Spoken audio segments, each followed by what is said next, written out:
remembering that he had persistently blinded himself to them always before and had persistently seen only faults and flaws in the poor boys.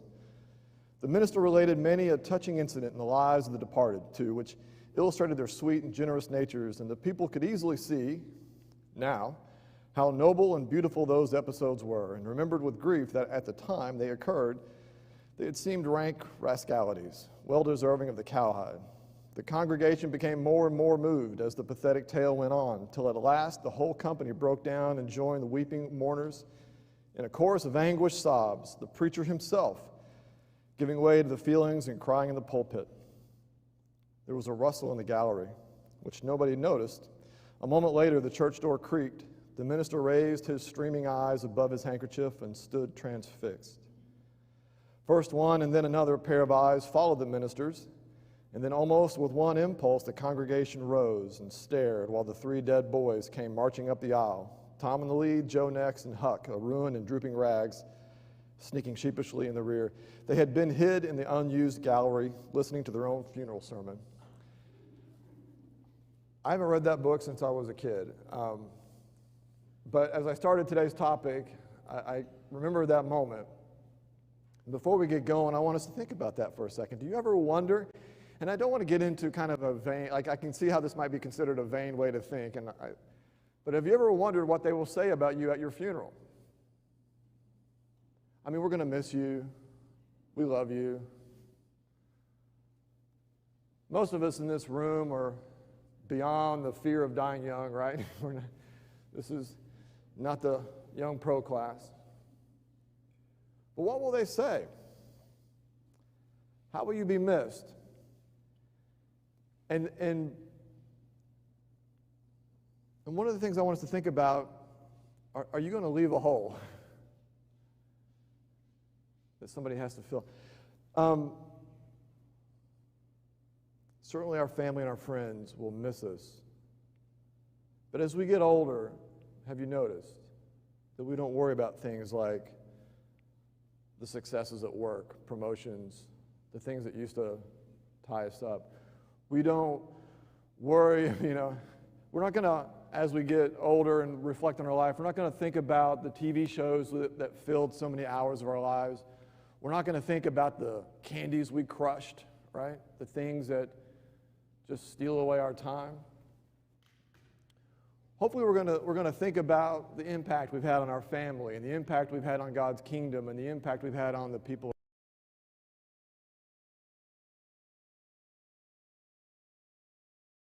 Topic today.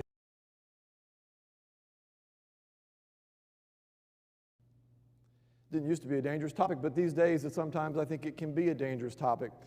And I want to look at this through the eyes or through the character of a well-known woman in the Bible. Hopefully this won't be controversial, but we're going to talk about works.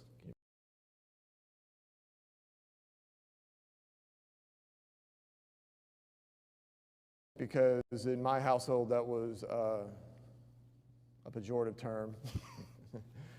Not the name, but the idea. But that's her Hebrew name. But what do we know about her? We really only know one thing about her. What do we know about her?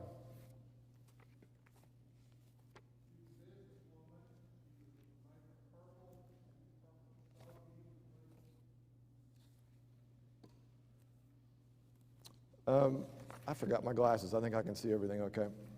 I'm going to go to Acts 9. And again, we've got a small passage here, so you're going to have to help me out because we don't have... I think I can do it, Scott. If I can't, I'll let you know. Because if I get too strong up here, it makes me a little bit nauseous, actually. I'm in the early stages. It's going fast, though. Okay, so Acts 9, verse 36. Now there was in Joppa a disciple named Tabitha, which translated means Dorcas. She was full of good works and acts of charity. In those days she became ill and died, and when they had washed her, they had laid her in an upper room. Since Lydda was near Joppa, the disciples, hearing that Peter was there, sent two men to him, urging him, "Please come to us without delay." So Peter rose and went with them, and when he arrived, they took him to the upper room. All the widows stood beside him weeping and showing tunics and the other garments that Dorcas made while she was with them. But Peter put them all outside, and he knelt down and prayed. And turning to the body, he said, "Tabitha, arise." And she opened her eyes, and when she saw Peter, she sat up. And he gave her his hand, and he raised her up. Then calling the saints and the widows, he presented her alive. And it became known throughout all Joppa, and many believed in the Lord.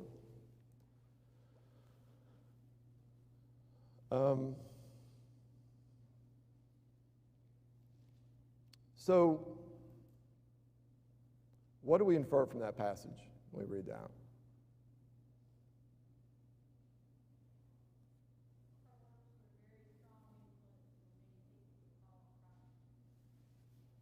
I meant to look at my passage. Yeah, mine did. She was full of good works.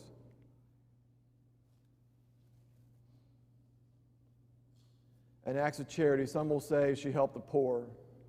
Some versions. Why is that? There's a reason the widow showed up. She likely helped them, right? Widows in this society needed help. They did not have someone to provide generally.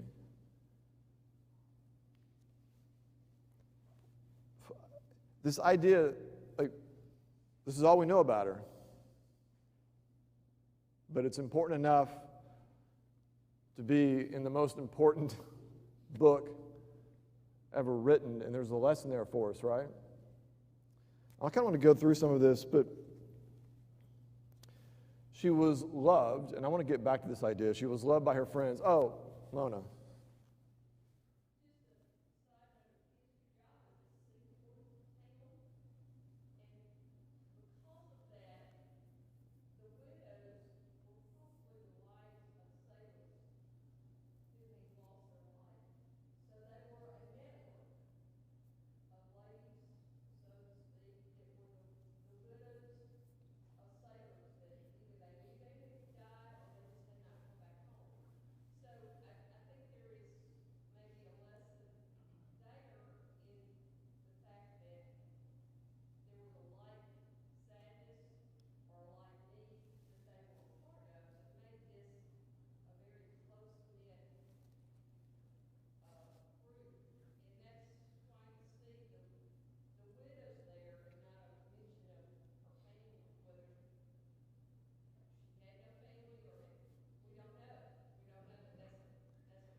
So I don't know, I'm never sure what everybody can hear. Mona projects pretty well, but this idea that, Mark confirms that, this idea that she's in this Joppa, in this seaport town, that it's very likely that there were maybe an unusual number of widows given the business that occurred. By the way, does anybody know what famous person left from that port earlier? Jonah, right? Yeah. Uh-huh. You may be familiar with that, and studies do seem to point that Tabitha was a widow. Mm-hmm. There's no biblical confirmation, but historically there are some resources. Right, and it's very likely she may have been. In which case, it kind of points to even kind of more special industrial, that she was able to kind of overcome this, in lack of a better term, a handicap in the life of a woman in that culture back then. But then also beyond that was helping other people. And this also gets back to this idea that I keep coming to. It's important to me, but that I'm not sure, but who knows how she got there, whatever. But she was there. She was where God needed her. So we see some of her works. She sewed, right? They showed that to Peter.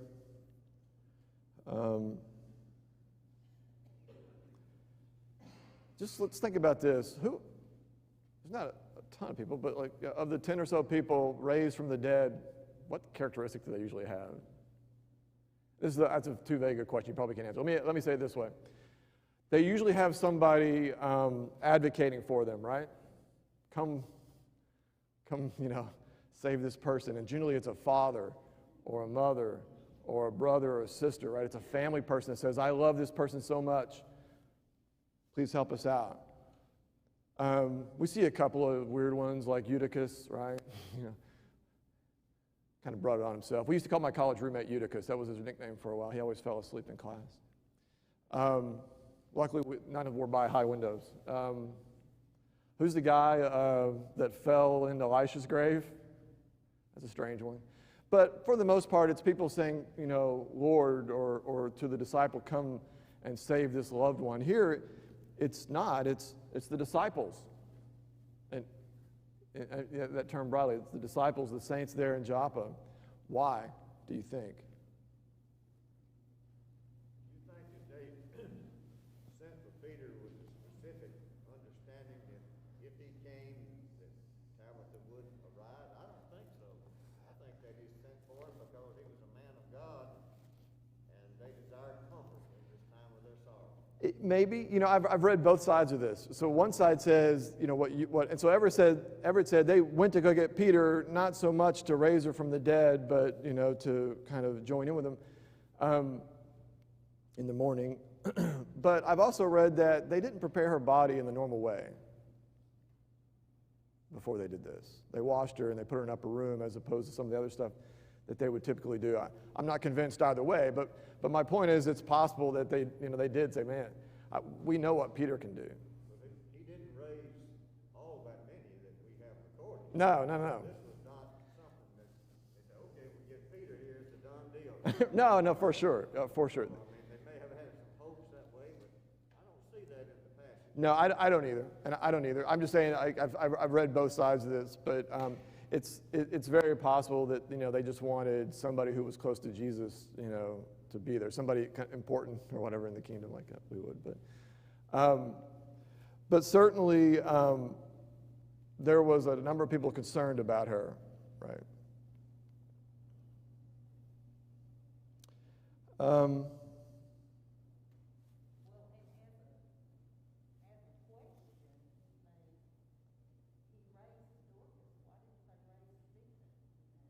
Uh-huh. Because if he could heal Dorcas, he could certainly heal Stephen. This is like the fundamental question of Christianity and the existence of God that Debbie raises. Why does he help some people and not other people?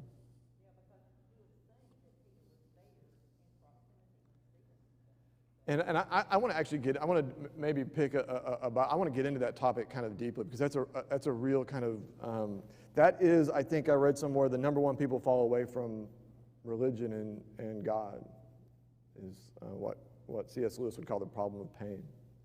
That we don't understand this. And so I do want to, but yeah, so there could be that going on too. It's like, well, there seems to be some, certainly Stephen was deserving, right? Okay, so, kind of regardless of the motives of the disciples at this time, certainly this was brought out to us in a way that, in a kind of a special way. The morning was kind of special. Peter was nearby. I guess that was, unique to the situation, but they wanted him there. Again, why? What was about Dorcas's life that we can kind of infer some stuff, but from this passage, why is everybody so concerned?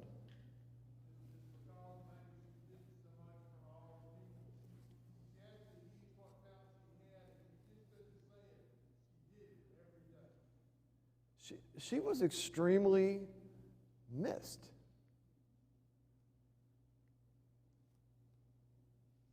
And I think that's unique. Maybe more than it should be, but I mean, we all miss, our family and loved ones, but the community missed her. She was an important part of the community. And I want to get back to 1 Corinthians in a moment with this idea of love, because in my title notes, I have Tabitha, and I kind of in my mind have the characteristic I'm after, and I have works, but then parenthetically I have love. So I want to get back to that, because that's kind of 1 Corinthians explanation of this. So I want to get back to that. But so let me ask the obvious question. Will works get you into heaven? This is why this is a controversial topic, right? Works will not get you into heaven. And to Penny's chagrin, I'm not going to quote C.S. Lewis. She says I quote too much. I do, I know. And it's because of this. Like, you've heard me say this before, but quotation is a serviceable substitute for wit. And so I use quotation to help me sound smart. Lewis says the Christian life is not a mercenary affair. So listen to this next line. It's very interesting. Our reward has no natural connection with the things you do to earn it. Our reward has no natural connection to the things that we do to earn it. So works will not get us into heaven. What will they do? What do good works do? This is where I want to spend some time talking. Yeah. It teaches others. What does it teach them? Teaches others by example that they want what you're a part of. And I heard a really moving sermon one time about it was from a former atheist. I may have mentioned this before. This former atheist who was a scientist. And he said it wasn't the arguments about, the fine-tuned universe. It wasn't the arguments about, evolution being difficult. It wasn't these kind of scientific arguments. It was the example of the people in the church. His girlfriend, later wife, brought him to this church, and he saw the works of people. So it's an example. Yeah. Works glorify God, and we've talked about this a lot, and I want to touch on this again, but all these things that we talk about in this class for the rest of the quarter, ultimately these characteristics of these people that we want to mimic, right? We want to be better Christians. We want to be better servants of God. We want to read that Bible and ferret out His will, and we want to do it, right? Why? To glorify God.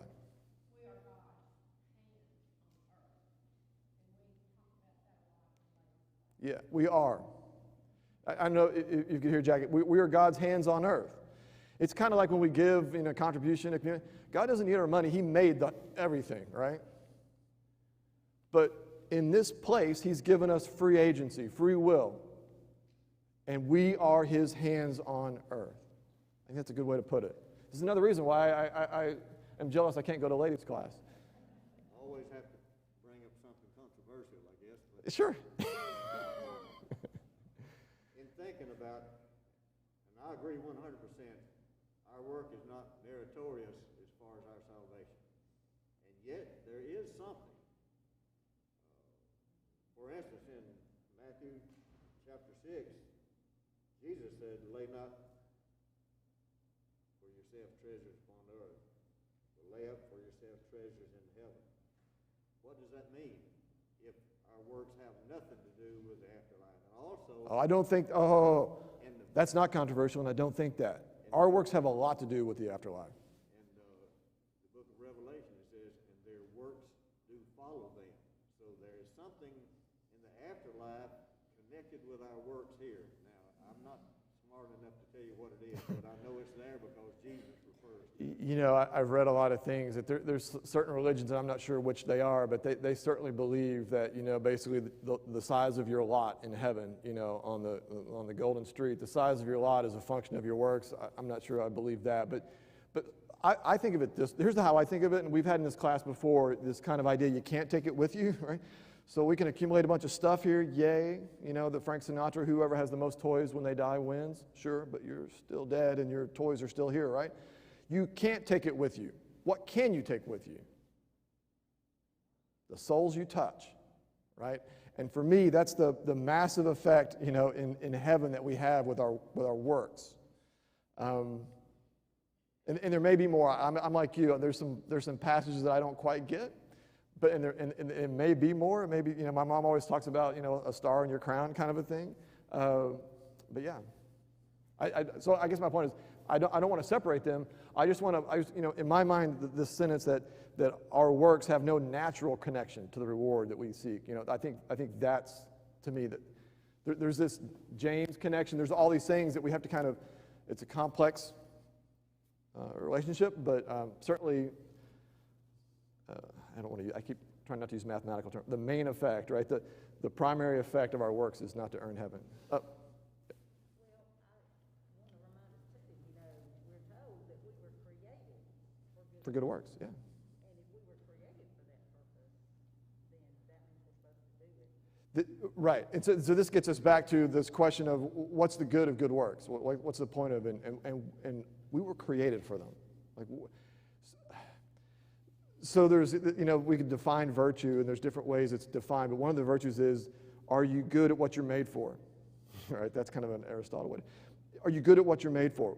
What makes a good hammer? Well, it drives a nail in really well. That's a virtuous hammer in that sense. What are we made for? Debbie just said it. We are made for good works.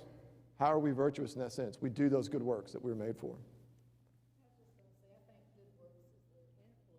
It influences people. They want to know, what are they doing over there that they're doing all these good works? I want to be a part of that. So I think it can influence people also. And that's the, when I started this kind of setup saying, will good works get us into heaven? No. Will good works maybe facilitate other people getting in heaven? Absolutely. And that's why we're made for them. Right?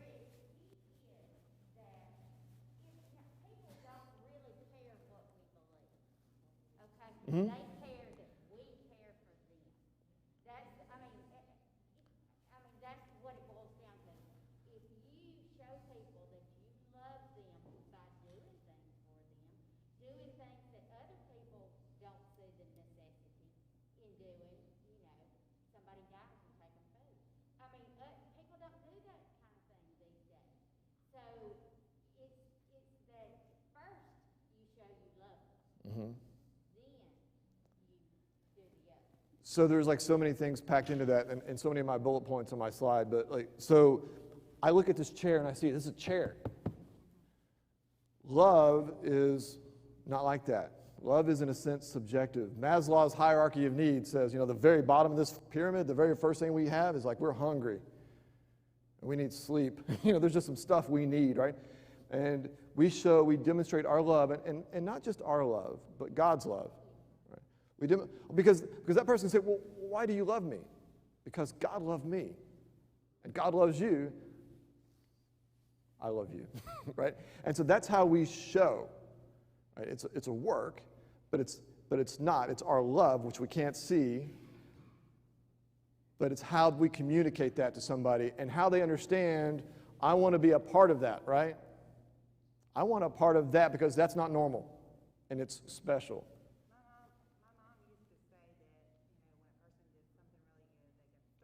Yeah. And I don't know. But I tell my children, I'm like, well, we do this for somebody to show them that God loves them, because we can tell them all day, but until they see it, they don't know. And so it's like, it's a cycle of, you're not doing it to be seen, but you're doing it to glorify God. How do I know Penny loves me? She tells me sometimes.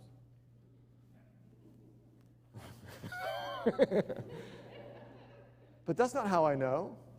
My dad tells me he loves me, and he doesn't. That's exactly right. She takes care of me. I am hopeless. And I'm not even kidding. Ask me what my water bill, and I can't tell you within $100. I can't tell you within $300. Are they even that much? I don't know. She does.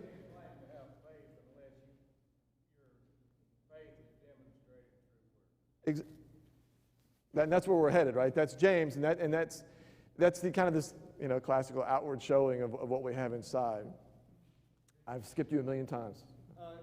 Yeah, a lot of people have kind of already touched on what I was going to say, but good works doesn't get us into heaven, but it gets us into opportunities to bring others to heaven. And that's really the core of this, right? The core of all this. Justin? I was just going to say, I think it relates to this, comment about Penny. Some people's love language is meatloaf and cornbread. You may not make meatloaf and cornbread. That may not be something you do, but somebody else may feel love in a different way that you or I can do a good job with. So that's why we all kind of need to do our thing. Yeah, and Scott talks about this a lot. We need to concentrate on, there's that book, Love Languages, and we express it different ways. And I need to be not so self-involved that I understand how to love you, what that requires, what it means to love different people, because it's different for different people. On this idea, and I think we've covered most of this. Oh my goodness, we're out of time. I had, what do our good works do? Well, they do help the poor. They help clothe and feed people. They show God's love. We've said that, John 14. Glorify God, Matthew 5, which we please God, Hebrews 13. They show our appreciation, and it's a response to what we've been given. Pretty bad person who receives all the blessings we receive and then don't pass something on, right? It's a response to what we've got. We stir up one another. So even within the church, it's an example. We stir up one another, Hebrews 10. And I want to say just kind of this one thing. So I asked Sammy to clean up. This is not a great example but let's just use it as an example anyway. I asked Sammy to clean up her room. Does she want to clean up her room? She does not. But it's a good work in our house. And when she does clean up her room, she's showing us respect. She's showing us love.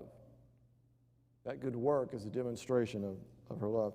It also, as a parent, what I care about, it moves her down the road to being the person I want her to being a better person, to be a better Christian. These acts, they move her towards that, and it's our job as parents, right, to move along that direction. I want to read 1 Corinthians 13, 1 through 3. If I speak in the tongues of men and of angels, but have not love, I am a noisy gong or a clanging cymbal. And if I have prophetic powers and understand all mysteries and all knowledge, and I have all faith so as to remove mountains, but have not love, I am nothing. If I give away all I have, and if I deliver up my body to be burned, but have not love, I gain nothing. So I think, I titled this discussion of Dorcas Works, but really it's about love. We just talked about it. If you love somebody, you can't help but do good stuff for them.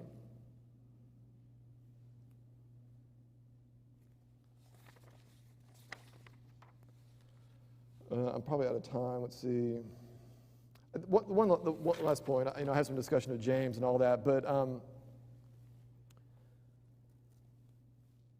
this other thing, a couple of things. Is Chris Clark? I didn't see him in here. So I used to joke with Chris. He takes his work too seriously. I said, Chris, if you get hit by a bus tomorrow, those Mercedes are going to keep rolling off the line. And it's a joke because they would actually struggle because he does do a lot. I understand. I'm not trying to make light of it because he does do a lot. But if the same bus hits me tomorrow, those students are still going to graduate. So I'm not hoping that there's a rash of bus hittings, but here's a much better example. I did see Randy earlier. Randy drives different people to church in different places. McMaster does a great job. And this reminds me, we need to develop this more so it's not just Randy. But anyway, Randy got sick the other day. And I got a call while I was shaving or whatever, and so we're trying to, find somebody. Well, it turns out we didn't. And some people didn't make it to church that morning. Without Randy, there was a noticeable hole in worship service that morning. And so another way to put this is going back to this idea, why did so many people learn about the Lord and believe in Him at the end of this?